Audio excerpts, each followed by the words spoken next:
बहुत आता है। नारायण।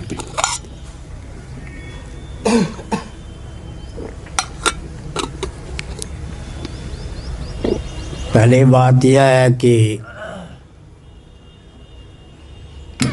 जिसको कोई गलत समझता है वो सचमुच में गलत है भी या नहीं, यह तो विवेक होना चाहिए। हमने गलत समझा लेकिन वो गलत न निकला, तब हमारा क्रोध करना तो हमारे लिए घातक सिद्ध हुआ। दूसरी बात यह है कि सचमुच में अगर कोई गलत काम कर रहा है तो उसके साथ सहानुभूति पूर्वक, स्नेह पूर्वक, अपनत्व पूर्वक संवाद के माध्यम से उसे समझाने का प्रयास करना चाहिए। दंडाधिकारी स्वयं को नहीं बनाना चाहिए। तीसरी बात यह है कि वो तो गलत कर रहा है और हम जो क्रोध कर रहे हैं वो गलत है या ठीक। आग का क्या स्वभाव होता है? तिल्ली को घिसने पर मैच बॉक्स, तिल्ली दियासल ऐसे तिल्ली निकाल कर घिसा, उसके मुंह पर फास्फोरस का अंश होता है, आग प्रकट होगी। आग के प्रकट होने की गाथा क्या है?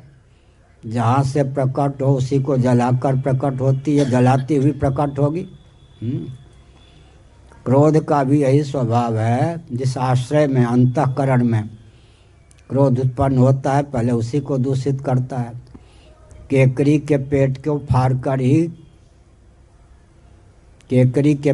फाड़ कर ही उसका बच्चा जन्म लेता है। क्रोध जिस अंतःकरण में, आशय में प्रकट होता है उसको दूषित करता है, दग्ध करता है। अग्नि का क्रोध का स्वभाव एक है। काम ऐसा क्रोध ऐसा रजोगुण समुद्भवः इंद्रियाणि मनोबुद्धि रस्याधिष्ठानम उच्यते। गीता। मन, इंद्रिय और अंतःकरण में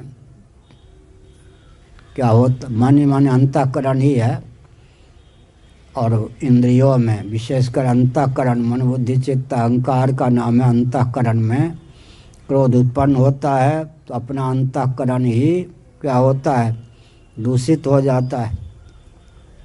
विषय पर क्रोध कारगर हो या ना हो, आश्रय पर कारगर हुए बिना प्रकट नहीं हो सकता। जैसे जहाँ कोई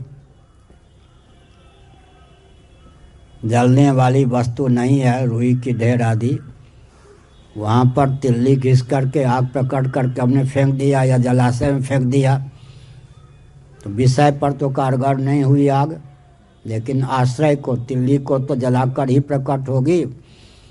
अगर कोई क्षमाशील है, उसके प्रति क्रोध किया, उस पर तो क्रोध कारगर नहीं हुआ, लेकिन जिसके हृदय में क्रोध उत्पन्न हुआ वो तो, इसलिए जिसने गलती की उसकी गलती को रोकने के लिए आप गलत काम न करे, हमने क्रोध किया तो महाभूल हुई। भूल को सुधारने के लिए महाभूल। इसलिए क्रोध करना जहाँ तक बन सके उचित नहीं। क्रोध भी दवा है। वाल्मीकि रामायण में प्रश्न उठाया गया, इस समय मर्त्य लोक में कौन ऐसा व्यक्ति है उचित समय में, उचित देश में, उचित काल में, उचित मात्रा में क्रोध करना जानता हो? क्रोध के वशीभूत व्यक्ति ऐसा क्रोध कर सकता है क्या? वाल्मीकि रामायण में सारे लक्षण राम जी में घटाए गए।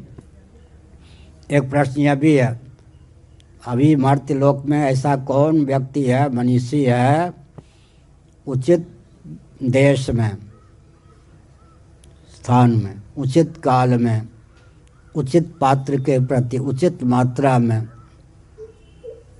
क्रोध करता हो? और गीत मानस में क्या लिखा? निर्वाण दायक क्रोध जाकर।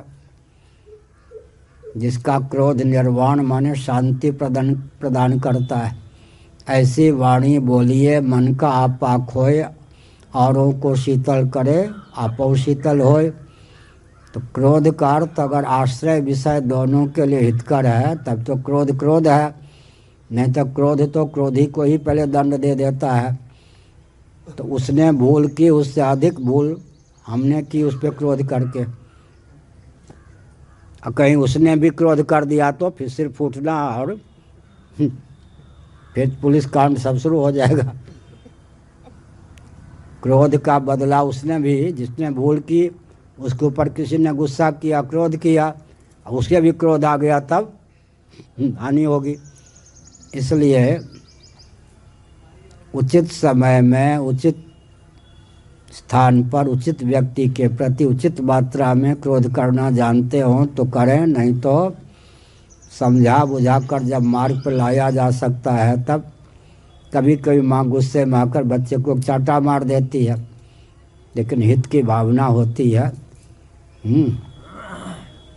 लेकिन बच्चा भी कभी कभी कुपित होकर माँ को एक चाटा मार देता है। कौन बच्चा? दुधमुहा बच्चा। माँ उसको सह लेती है। तो क्रोध करने वाला तैयार रहे कि प्रतिकार जो होगा उसको हम सह सकते या नहीं। नहीं तो उसने भी लाठी चला दी, हमने भी लाठी चला दी, बहुत भयंकर कांड होगा। हो गया।